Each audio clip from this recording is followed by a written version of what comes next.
له هلمند ولایت څخه د جګړې وروستی حال افغان ځواکونه هلته څه کوي وضعیت اوس کوم حالت کې دی دلته یې له موږ سره په دغه ویډیو کې کتلی شئ.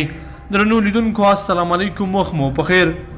په هلمند ولایت کې د امنیتي وضعیت د کنټرول په موخه لا هم د افغان امنیتي او دفاعي ځواکونو عملیات روان دي. هلمند کې له یوې اونۍ راهیسې سختې جګړې سره د هلمند والي یاسین خان ویلي طالبان د بهرنیو جنګیالیو په مرسته او همکارۍ پر هلمند بریدونه کوي. د هلمند والي زیاته کړې طالبانو د خپل واک لاندې سیمو کې بهرنیو جنګیالیو ته هم پناه ورکړې او د جګړې په ډګر کې له دوی سره مرسته کوي.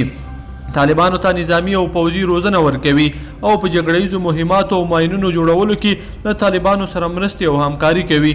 په هلمند کې له طالبانو سره القاعده، جیش محمد، لشکر طیبه او د منځنۍ اسیا نورې ترهګریزې ډلې چې پخوا یې هم ورسره په درنو بریدونو کې برخه اخیسته اوس هم د هلمند په جګړو کې له طالبانو سره برخه اخلي.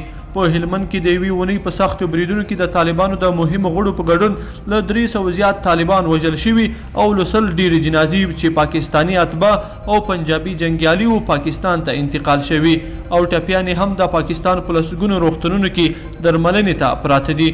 او طالبان له دوی سره په جګړه کې د هر ډول بهرنیو جنګیالیو همکاري ردوي.